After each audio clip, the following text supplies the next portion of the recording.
Good evening and welcome to Monday Night Live with Bishop Wayne and Lady Christine Foster. We are so glad to be with you all again today.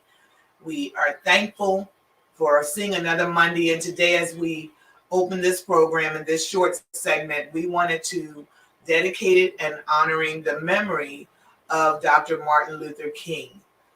We are so grateful to the sacrifice that he, along with many, many, many others that had fought along with him, some still living today, to see the things that Dr. King and they fought for with his dream, that we're able to see the fruits of their labor for today. So I'm thankful, and I want to say thank you to each of you for joining us tonight and honoring Dr. King. I know that he's being honored around the world today in many various ways, but Dr. Martin Luther King means a lot to us, and we on the Power of God Broadcasting Network wanted to take some time and honor this man of God. Thank you, First Lady, for giving us our interest into tonight, what we're going to be talking about. And mostly we're going to focus on reason why we pick Dr. King. He had given us so much ability, not in my day and time, but in my father's and mother's day and time. I met some people in life that had walked some streets with Dr. King and some march, but give us the ability to know them, that they were there with him. Now we see a lot of things on TV, hear things on radio. We're able now to, go back and pull things back up on Facebook or YouTube and listen to some of the preachings and some of the message that he have given not only to certain people but the whole world. Yes. And the whole point I want to focus on tonight is I had a dream, and if he didn't have the dream that one day we all will be one nation, is what he was fighting for. Right. People have rights to vote. We know, many of us know that the Black Americans, we didn't have too much to stand on. But Dr. King lost his life for us in a sense that he might be still living today. I know some people that's a lot older than Dr. King, and they are still living. But the stand that he took, put his life in jeopardy. And so we say today to his wife and his kids and his son, that's a big challenge that they gave up something that now the whole world. I know they still pain and hurt. The other day I heard his daughter coming on a little bit something on the internet talking about her father, and let's don't forget, the day that they put aside to honor him and to recognize him. Don't let that die. Right. Don't let what he done, because some people don't want it today and want to remove it. We served him long enough. But I'll say this: you can't never serve somebody long enough to what they did for us and what they did for our kids and what they did for many families in this world. Now we got the opportunity to see Black and whites marrying each other. In that time when Dr. King was fighting for this, it was not big. We seen stories and we seen movies where they was killed if they seen Black and white together. Right. But now you see it. It was back then too, but it was on sneaky. It wasn't publicized. We've seen movies where they, would kill them, where they would move them from one state to another state, and they couldn't come back in. If they did, they had to spend the rest of the time in jail. And all that gives us a big opening or a mind thinking today that we appreciate what the people laid before us in life. Whether your mother, whether your father, whether you're a pastor, whether it's your school teacher, whether it was the police, whoever, became that focus for you to keep dreaming. Mm-hmm. Keep, as Martin Luther King said, keep the dream alive. You know, don't let it die. Right. You know, I don't care wherever goes. And then today, I can say, I don't know how many years it is, but it's over, you know, maybe 10,000 years. And we're here today and say, keep the dream alive.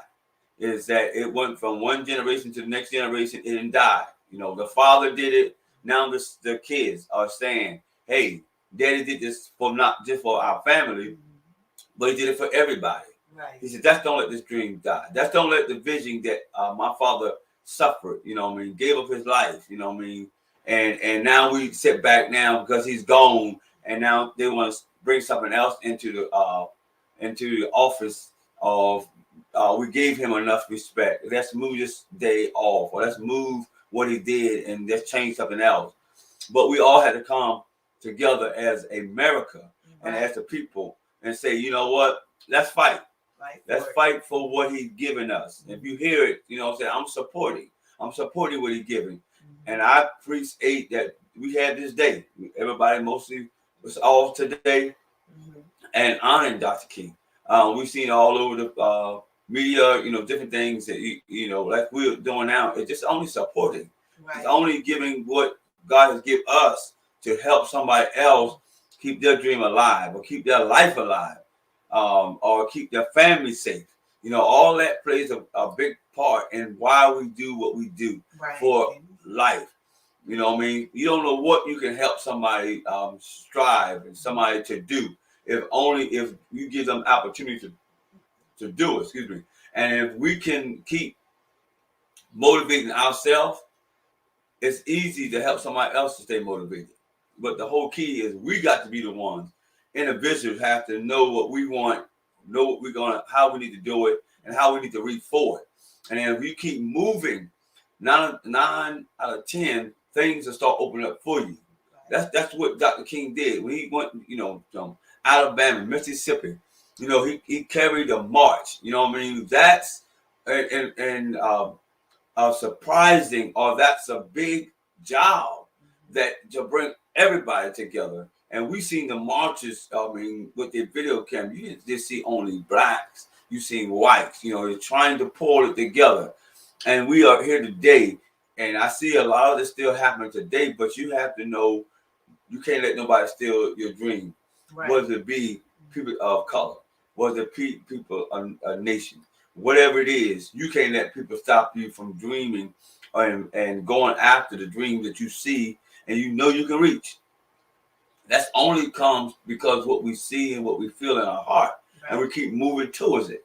And so we encourage you tonight, don't let the dream die. Don't let whatever happens or whatever comes that we can't stay focused to keep brothers and sisters together. We learned this and we teach this in our churches. And it's more stronger if we keep this saying that if a family that prays together, a family stays together. Right. And if we keep that saying, whatever comes, whatever goes, you get your daughter, you get your son, you get your husband, you get your wife, and you begin to learn how to pray with them. And then if you connect your family together, don't leave them. The dream begin within inside of your household. Your dreams will start within your mind, start within your heart. Right. But sometimes you have to share that dream to your wife, and then you share it to your wife, you share it to your kids. And then those are the ones that keep that dream alive. Those are the ones that if we do go off the scene, like Dr. King went off the scene, you know what I mean? But into that, his kids, his wife, you know, they made sure that whatever his dream was, whatever his vision and he was supposed to accomplish, they didn't let it drop. Right. They didn't let it, oh man, somebody just killed my husband. Somebody just killed my father. And then let's stop it for anybody else to get hurt. They didn't take that initiative. They got right back up on it and kept getting it, kept going forward, kept giving what's needed to be done. Some people say, well, that one for me to do, that was for Dr. King to do. God is giving me something to do now. But let's don't be like that. Let's be like, if we can come together and help. I always say this, it's power in numbers. Right. You can't never do anything when you by yourself. You can do it by yourself. Don't get me wrong on that. You can do it by yourself, but it will take longer for you to accomplish what you're trying to accomplish. You think about if Dr. King had to go to Mississippi, then he had to travel over to Alabama, and to do these march. And if he had to do it by himself, you know what? So amazing. This came to me just a few minutes while we talking about this.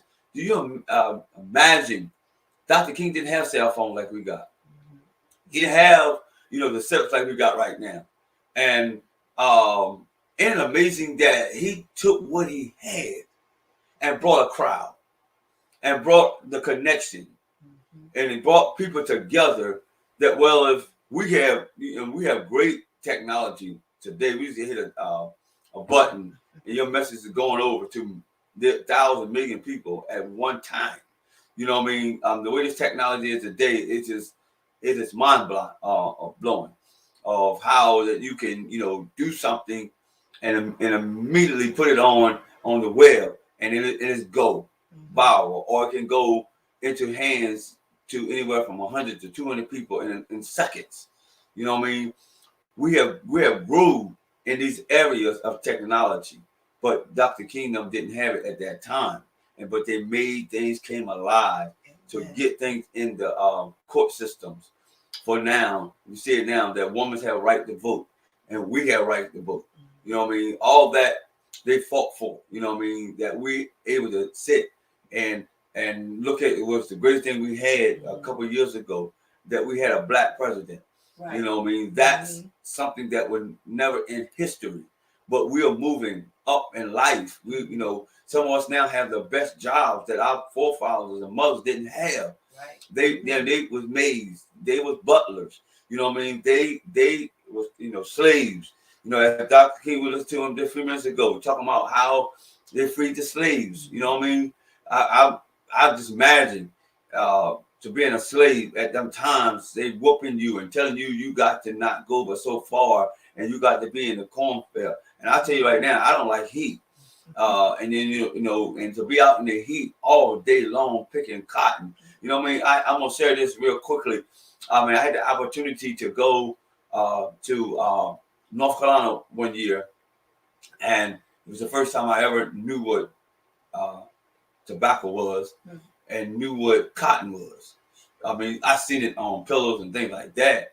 And so I was traveling in North Carolina, and I had the opportunity to live there for a while. And in my stay there, they took me on tobacco field, which I was blue. I thought people had machines, go down the roads and pick this tobacco and put it in these totes and stuff. And I was just amazed how they work like that. And then I'm saying now, it just took my mind back that these people didn't have what the technology. Even when I saw it, it was still they were man handling different things, but it had to be even more harder back then because they didn't have nothing that of a machine going before, and they was guiding the machine, make sure it goes into the barrel and it can be packed. But back then they didn't have that; they had to take it by hand, and it had a sack, and then they just kept toking that sack, breaking and toting the sack. That's hard work. And then when I got to that cotton field, Lord have mercy. I seen movies and hear my grandmama and didn't want to talk about that cotton field. And then I had the privilege to go on a cotton field, and I promise you, I said, Lord, I thank you that I didn't have the opportunity not to pick cotton. Because when I went on that thing, I saw they got little thorns on them. Thank you, baby. And man, I was just like, you got to, get your hand right to pick that thing and put it in your thigh, and then keep that thing not to poke you in your fingers. But they were telling me that you get used to it. Right. You know what I mean? Because it's a job. You couldn't worry about getting punked in your finger. You had to survive for your family. You know what I mean? You not understand that right there alone just makes you think about how significant that we have come and how far we come. And how they took a battle for us, and I take my hat off today to Dr. King, and I'm glad that we had an opportunity on the Power of God Broadcast Network to honor him, and look at where we are today. You know, to have our own network. You know, Right. I don't know. You know, we had little cameras back then, but you couldn't do what we do now live. Like now, Right. you had to record it and put it on a tape, and then you know, some people do that etiquette. You know, you couldn't just, you know, run it live. Well, they came years after, so down time of years, but I'm just showing you like where Dr. King was until the technology at the day. It's like amazing how they done it. Amazing. You know what I mean? Picture come out black and white. Our picture come out now in color. You know what I mean? It's just amazing that what they took, they kept surviving until it made it. Only thing I'm saying today, it gave us the opportunity to walk down a path that we didn't have to go down like they did. We didn't have to suffer and a lot of it. We go to a lot of issues and problems in our own personal families, but we have nowhere where you have to. I mean, when we get to Black History, and we in this month, you know, when February is coming, I mean, what you think about, you know, what they had to go through for us, you know what I mean? I appreciate it to, you know, raise my kids up and raise them up into where we didn't have to, you know, only can eat at certain restaurants. Right. We only can drink out of certain fountains. We only can go to certain restaurants. I mean, certain restrooms. And then they told me then they was in the back of the restaurant and you couldn't go in there with them, and it was an outhouse. You know what I'm saying? We are so amazed or blessed that we don't understand how much God gave us the ability to survive and live today. And you know, it's so sad. And I'm gonna say this before they get ready to come. And but it's so sad that we still don't appreciate our lifestyle. We still don't appreciate where we're at today. I didn't hear so many moaning and complaining, or people talk about they don't have this, they don't have that. You know what I mean? Life ain't good to them. Life is so bad. You know what I mean? I hear people say, I wish I could change my life. But if you just think, and I hope I'm reaching somebody tonight to understand, just think, where you at today and where we come from. There's no way we can think about this the equal to what our forefathers and our mothers and fathers and grandmothers came out of, and our struggles today are none like theirs. We can't even patent what they went to. You say, you know what? I can understand some of that. I'm gonna be honest with you. I can't, because I didn't grow up with not having running water. Right. I didn't grow up with not having bathrooms in our house. I didn't. I mean, my daddy had one, but we had other heat in the house. But I didn't raise up with, you know, only heat that we survived. Mom cooked on a stove, and then we had to go out and get the firewood and put it in the stove so she could cook and we could heat from it. But I mean, only thing we did was heat from wood stove. But the privileges I know, my mom always cooked on a stove. I mean, gas stove in our house. You know, what I mean, I've heard this, and me and my wife, we had the privilege to go down to Georgia, and when we went down to Georgia, we had the opportunity to stop by the Coke product museum, right? And what we seen the way the refrigerator was, you know, they had to put this big tube of ice in the coolers so it could stay cold or cool. I never seen that in our house. I've seen a refrigerator in our house. You know what I mean? But I'm understanding. I can't say that we live like with candles. I mean, I know I heard some stories. I heard my dad talking about they had to, you know, get a candle to light so they could see the read. We didn't have that. I mean, so I'm just saying that I appreciate that I could go to each of my part of my house, cut on the light. Right. I could go and hit the switch and cut the heat on. My wife could go and cook on the flat stove Mhm. on the counter and begin to cook. She can go into the refrigerator and pull out what she wants or do what she want to do in the refrigerator. Uh, that's a privilege that some of our Right. forefathers and some of y'all listening to me now didn't have. So I say, as they say in a song, be grateful. Mhm. That's somebody worse off than you. Just be grateful. Thank God for what Dr. King did. Is what we're saying tonight. Right. Thank God that he paid a path for us. Mhm. That now we are able to walk on a good path and enjoy life. And I say to you, I mean, live it this opportunity while we have this opportunity. Be where God has given us the ability to, look at things in life and say, God, thank you. Because if it had not been for him, we wouldn't have been here today anyway. Right. But he put a message on Dr. King's heart. And his whole message was, I had a dream. I had a dream. I had a dream. And in his ministering and his speaking speeches, and his thing was that one day a nation will come together. One day black and whites will come together. One day my kids will play with other color. He said that. Mhm. And now it's able to do that today. And so we just want to come to you and celebrate Dr. King's birthday and just wish everybody that keep supporting this day. As long as we stay alive, as long as your kids stay alive, from generation to generation, if we ever hear this come down that he want to take Dr. King off of this day and then choose it for something else, let's all come together and fight. Right. Right. Let's stay fighting. I mean, don't let it die. That's his family, sending messages out. And some of you seen the message. Come on, let's support it. I mean, don't look at it. That was my time. That was at his time. Let's move on. I'll move on. No, let's don't be that way. Let's keep the dream alive. Thank you.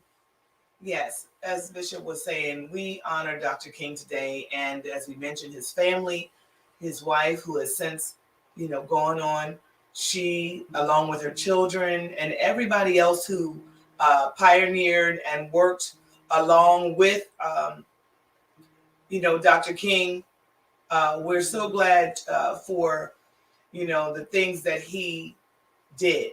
One of the things that sticks out with me, and I'm not going to be long, that I always remember about Dr. King, for one, his voice.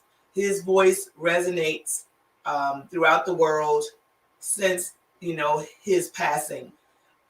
Just like with Jesus, men of great stature or anyone that has a call on their lives to do something great are not always respected while they are alive.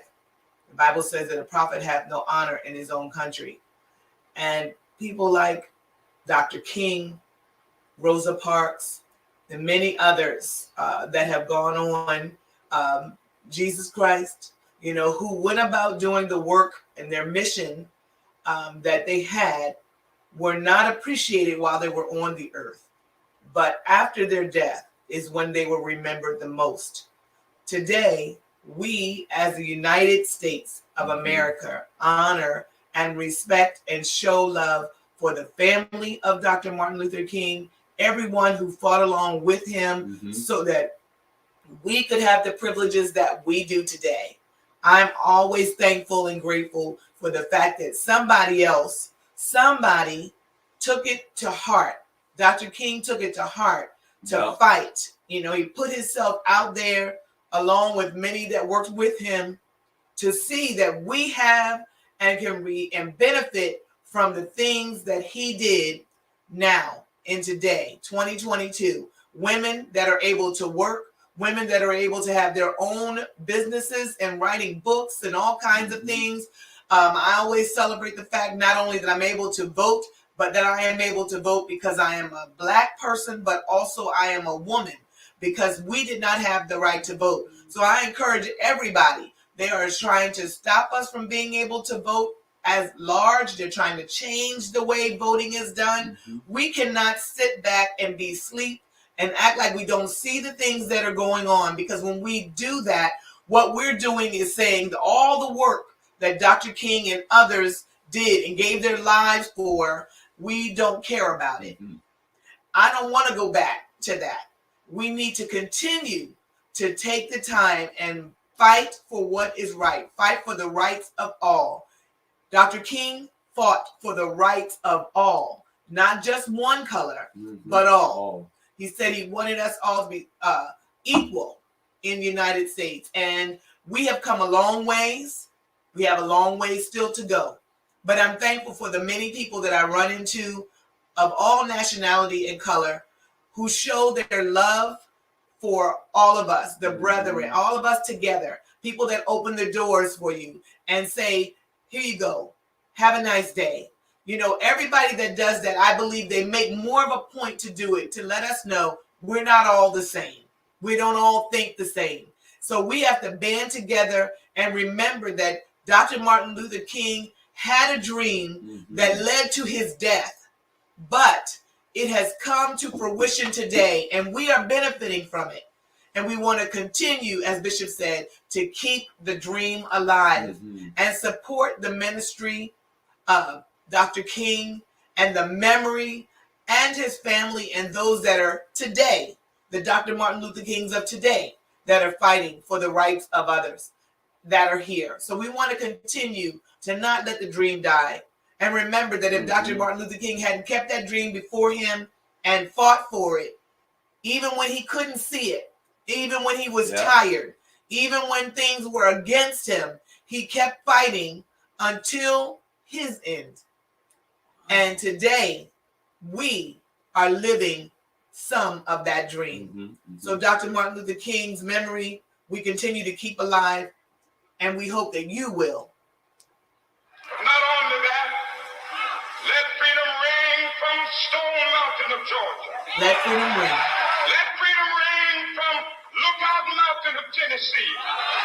Let freedom ring from every hill and molehill of Mississippi. From every mountainside.